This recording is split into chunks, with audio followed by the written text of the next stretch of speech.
नमस्ते दोस्तों, स्वागत है आज की कहानी में। आज की कहानी का शीर्षक है पोष की रात और इस कहानी के लेखक है मुंशी प्रेमचंद। हल्कू ने आकर स्त्री से कहा, सहना आया है, लाओ जो रुपये रखे हैं उसे दे दूं, किसी तरह गला तो छूटे। मुन्नी झाड़ू लगा रही थी, पीछे फिरकर बोली, 3 ही तो रुपये हैं, दे दोगे तो कमल कहाँ से आवेगा? माघ पुष की रात हार में कैसे कटेगी? उसे कह दो फसल पर दे देंगे, अभी नहीं।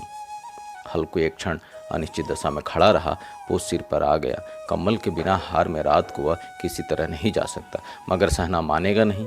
घुड़किया जमावेगा, गालियाँ देगा, भला से जारों में मरेंगे, भला तो सिर से टल जाएगी। यह सोचता हुआ वो अपना भारी भरकम डिल लिए हुए स्त्री के समीप आ गया और खुशामद करके बोला, ला दे दे, गला तो छूटे, कमल के लिए कोई दूसरा उपाय सोचूंगा। मुन्नी उसके पास से दूर हट गई और आंखें तरेड़ती हुई बोली, कर चुके दूसरा उपाय? जरा सुनूं तो, कौन सा उपाय करोगे? कोई खैरात दे देगा कमल? न जाने कितनी बाकी है जो किसी तरह चुकने ही नहीं आती। मैं कहती हूँ तुम क्यों नहीं खेती छोड़ देते? मर मर कर काम करो, उपज हो तो बाकी दे दो। चलो छुट्टी हुई, बाकी चुकाने के लिए ही तो हमारा जन्म हुआ है। पेट के लिए मजूरी करो, ऐसी खेती से बाज आए।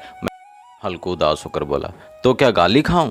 मुन्नी ने तड़प कर कहा, गाली क्यों देगा? क्या उसका राज है? मगर यह कहने के साथ ही उसकी तनी हुई भौवें ढीली पड़ गई। हल्कू के उस वाक्य में जो कठोर सत्य था, वह मानो एक भीषण जंतु की भांति उसे घूर रहा था। उसने जाकर आले पर से रुपये निकाले और लाकर हल्कू के हाथ पर रख दिए। फिर बोली, तुम छोड़ दो अब किसे खेती। मजूरी में सुख से एक रोटी तो खाने को मिलेगी, किसी की धौंस तो न रहेगी। अच्छी खेती है, मजूरी करके लाओ, वह भी उसी में झोंक दो, उस पर धौंस। हल्कू ने रुपये लिए और इस तरह बाहर चला मानो अपना हृदय निकाल कर देने जा रहा हो। उसने मजूरी से एक एक पैसा काट कपट कर 3 रुपये कमल के लिए जमा किए थे। वह आज निकले जा रहे थे। एक एक पग के साथ उसका मस्तक अपनी दीनता के भार से दबा जा रहा था। पूस की अंधेरी रात, आकाश पर तारे भी ठिठुरते हुए मालूम होते थे। हल्कू अपने खेत के किनारे ऊख के पत्तों की एक छतरी के नीचे बांस के खटोले पर अपनी पुरानी गाढ़े की चद्दर ओढ़े पड़ा कांप रहा था। खाट के नीचे उसका संगी कुत्ता जबरा पेट में मुंह डाले सर्दी से कूं कूं कर रहा था। 2 में से एक को नींद भी न आती थी। हल्कू ने घुटनियों को गर्दन में चिपकाते हुए कहा, क्यों जबरा, जाड़ा लगता है? कहता तो था घर में पुआल पर लेट रहा। तो यहाँ क्या लेने आए थे? अब खाओ ठंड, मैं क्या करूं? जानते थे मैं यहाँ हलवा पूरी खाने आ रहा हूँ, दौड़े दौड़े आगे आगे चले आए। अब रो नानी के नाम को। जबरा ने पड़े पड़े दुम हिलाई और अपनी कूकू को दीर्घ बनाता हुआ एक बार जम्हाई लेकर चुप हो गया। उसकी स्वान बुद्धि ने शायद ताड़ लिया, स्वामी को मेरी कूकू से नींद नहीं आ रही है। हल्कू ने हाथ निकाल कर जबरा की ठंडी पीठ सहलाते हुए कहा, कल से मत आना मेरे साथ, नहीं तो ठंडे हो जाओगे। यह रांड पछुआ न जाने कहाँ से बर्फ ले आ रही है। उठूं फिर एक चिलम भरूं, किसी तरह रात तो कटे। 8 चिलम तो पी चुका। यह खेती का मजा है। और एक एक भगवान ऐसे पड़े हैं जिनके पास जाड़ा जाए तो गर्मी से घबरा कर भागे। मोटे मोटे गद्दे, लिहाफ, कम्बल, मजाल है जाड़े का गुजर हो जाए। तकदीर की खूबी, मजूरी हम करें, मजा दूसरे लूटें। हल्को उठा, गड्ढे में से जरा सी आग निकाल कर चिलम भरी। जबरा भी उठ बैठा। हल्कू ने चिलम पीते हुए कहा, पिएगा चिलम? जाड़ा तो क्या जाता है, जरा मन बदल जाता है। जबरा ने उसके मुंह की ओर प्रेम से छलकती हुई आंखों से देखा। हल्कू, आज और जाड़ा खा ले, कल से मैं यहाँ पुआल बिछा दूंगा, उसी में घुस कर बैठना, तब जाड़ा न लगेगा। जबरा ने अपने पंजे उसकी घुटनियों पर रख दिए और उसके मुंह के पास अपना मुंह ले गया। हल्कू को उसकी गर्म सांस लगी। चिलम पीकर हल्कू फिर लेटा और निश्चय करके लेटा कि चाहे कुछ भी हो, अब की सो जाऊंगा। पर एक ही क्षण में उसके हृदय में कंपन होने लगा। कभी इस करवट लेटता, कभी उस करवट, पर जाड़ा किसी पिशाच की भांति उसकी छाती को दबाए हुए था।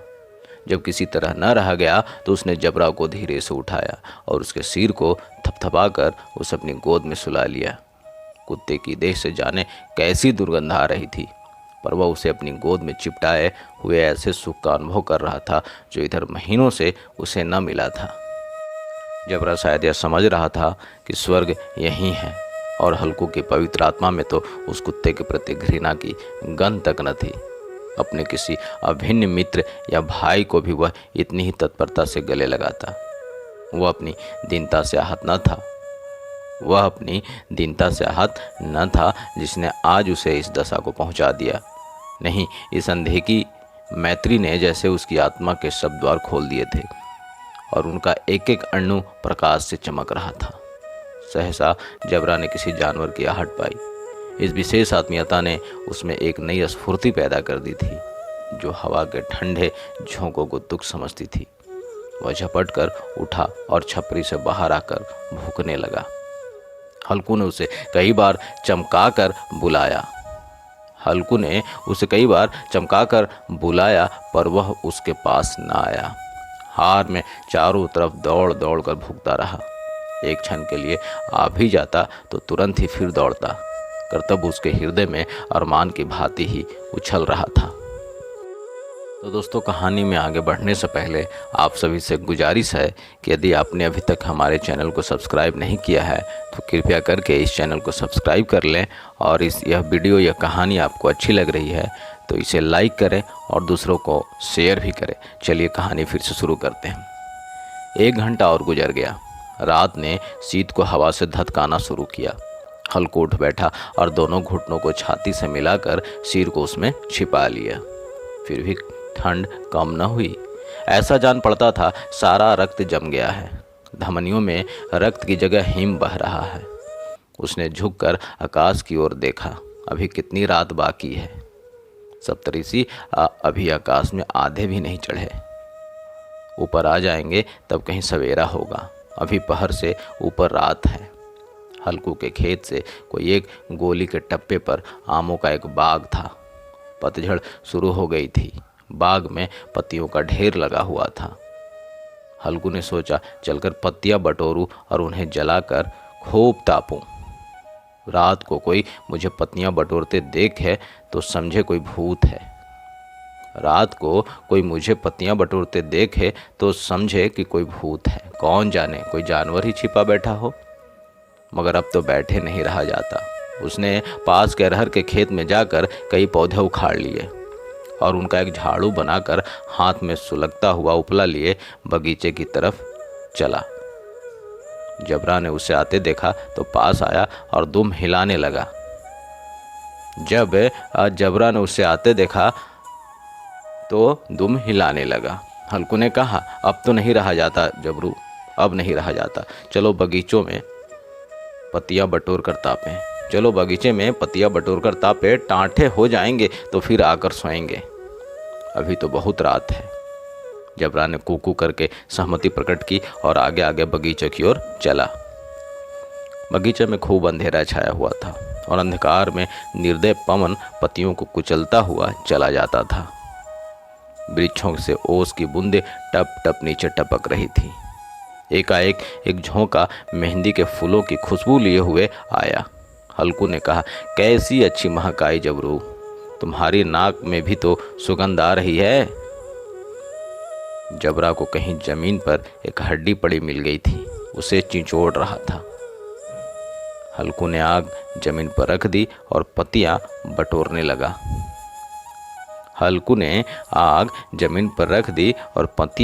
बटोरने लगा। जरा देर में पत्तियों का ढेर लग गया। हाथ ठिठुरे जाते थे, नंगे पांव गले जाते थे और वह पत्तियों का पहाड़ खड़ा कर रहा था। इसी अलाव में वह ठंड को जलाकर भस्म कर देगा। थोड़ी देर में अलाव जल उठा। उसकी लौ ऊपर वाले वृक्ष की पत्तियों को छू छू कर भागने लगी। उस अस्थिर प्रकाश में बगीचे के विशाल वृक्ष ऐसे मालूम होते थे मानो उस अथाह अंधकार को अपने सिरों पर संभाले हुए हों। अंधकार के उस आनंद सागर में यह प्रकाश एक नौका के समान हिलता मचलता हुआ जान पड़ता था। हल्कू अलाव के सामने बैठा आग ताप रहा था।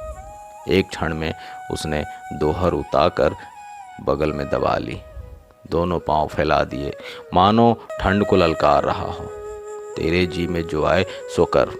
ठंड की असीम शक्ति पर विजय पाकर वह विजय गर्व को हृदय में छिपा न सकता था। उसने जबरा से कहा, क्यों जब्बर, अब ठंड नहीं लग रही है? जब्बर ने कूं कूं करके मानो कहा, अब क्या ठंड लगती ही रहेगी? पहले से यह उपाय न सूझा? नहीं, इतनी ठंड क्यों खाते? जब्बर ने पूंछ हिलाई। अच्छा आओ, इस अलाव को कूदकर पार करें, देखे कौन निकल जाता है। अगर जल गए बच्चा तो मैं दवाई न करूँगा। जब्बर ने उस अग्निराशि की ओर कातर नेत्रों से देखा। मुन्नी से कल न कह देना, नहीं तो लड़ाई करेगी। यह कहता हुआ उछला और उस अलाव के ऊपर से साफ निकल गया। पैरों में जरा लपट लगी, पर वह कोई बात न थी। जबरा आग के गिर्द घूमकर उसके पास आ खड़ा हुआ। हल्कू ने कहा, चलो चलो, इसकी सही नहीं, ऊपर से कूद कर आओ। वह फिर कूदा और अलाव के इस पर आ गया। तो दोस्तों, कहानी में आगे बढ़ने से पहले आप सभी से फिर से एक आग्रह है कि अगर आपने अभी तक हमारे चैनल को सब्सक्राइब नहीं किया है तो सब्सक्राइब कर लीजिए और वीडियो को लाइक और शेयर भी कर दीजिए। चलिए कहानी को शुरू करते हैं। पत्तियां जल चुकी थी, बगीचे में फिर अंधेरा छा गया था। राह के नीचे कुछ कुछ आग बाकी थी, जो हवा का झोंका आ जाने पर जरा जाग उठती थी, पर एक क्षण में फिर आंखें बंद कर लेती थी। हल्कू ने फिर चादर ओढ़ ली और गर्म राख के पास बैठा हुआ एक गीत गुनगुनाने लगा। उसके बदन में गर्मी आ गई थी, पर ज्यों ज्यों शीत बढ़ती जाती थी उससे आलस दबाए लेता था। जबरा जोर से भूंककर खेत की ओर भागा। हल्कू को ऐसा मालूम हुआ कि जानवरों का एक झुंड खेत में आया है। शायद नीलगायों का झुंड था। उनके कूदने दौड़ने की आवाज़ें साफ कान में आ रही थी। फिर ऐसा मालूम हुआ कि खेत में चर रही हैं। उनके चबाने की आवाज़ चर चर सुनाई देने लगी। उसने दिल में कहा, नहीं, जबरा के होते कोई जानवर खेत में नहीं आ सकता। नोच ही डाले, मुझे भ्रम हो रहा है। कहाँ? अब तो कुछ नहीं सुनाई देता। मुझे भी कैसा धोखा हुआ है। उसने जोर से आवाज़ लगाई, जबरा जबरा। जबरा भूखता रहा, उसके पास ना आया। फिर खेत के चरे जाने की आहट मिली। अब वह अपने को धोखा न दे सका। उसे अपनी जगह से हिलना जहर लग रहा था। कैसा दंड आया हुआ था। इस जाड़े पाले में खेत में जाना, जानवरों के पीछे दौड़ना असह्य जान पड़ा। वह अपनी जगह से न हिला। उसने जोर से आवाज़ लगाई, लिहो लिहो लिहो। जबरा फिर भौंक उठा। जानवर खेत चर रहे थे। फसल तैयार है, कैसी अच्छी खेती थी, पर ये दुष्ट जानवर उसका सर्वनाश किए डालते हैं। हल्कू पक्का इरादा करके उठा और 2-3 कदम चला, पर एकाएक हवा का ऐसा ठंडा चुभने वाला बिच्छू के डंक सा झोंका लगा कि वह फिर बुझते हुए अलाव के पास आ बैठा और राख को कुरेद कर अपनी ठंडी देह को गरमाने लगा। जबरा अपना गला फाड़ डालता था। नीलगायें खेत को सफाया किए डालती थी और हल्कू गर्म राख के पास शांत बैठा हुआ था। अकर्मण्यता ने रस्सियों की इस भांति उसे चारों तरफ से जकड़ रखा था। उसी राख के पास गर्म जमीन पर वह चादर उठकर सो गया। सवेरे जब उसकी नींद खुली तब चारों तरफ धूप फैल गई थी और मुन्नी कह रही थी कि आज सोते ही रहोगे? तुम यहाँ आकर रम गए और उधर सारा खेत चौपट हो गया। हल्कू ने उठकर कहा, क्या तू खेत से आग होकर आ रही है? मुन्नी बोली, हाँ, सारे खेत का सत्यानाश हो गया। भला ऐसे भी कोई सोता है? तुम्हारे यहाँ मड़ैया डालने से क्या हुआ? हल्कू ने बहाना किया, मैं मरते मरते बचा, तुझे अपने खेत की पड़ी है। पेट में ऐसा दर्द हुआ कि मैं ही जानता हूँ। दोनों फिर खेत के डांड पर आए। देखा सारा खेत रौंदा पड़ा हुआ है और जबरा मड़ैया के नीचे चित लेटा हुआ है, मानो प्राण ही न हो। दोनों खेत की दशा देख रहे थे। मुन्नी के मुख पर उदासी छाई हुई थी, पर हल्कू प्रसन्न था। मुन्नी ने चिंतित होकर कहा, अब मजूरी करके मालगुजारी भरनी पड़ेगी। हल्कू ने प्रसन्न मुख से कहा, रात को ठंड में यहाँ सोना तो ना पड़ेगा। दोस्तों, कहानी अच्छी लगी तो वीडियो को लाइक, शेयर और चैनल को सब्सक्राइब जरूर कर दीजिएगा। धन्यवाद।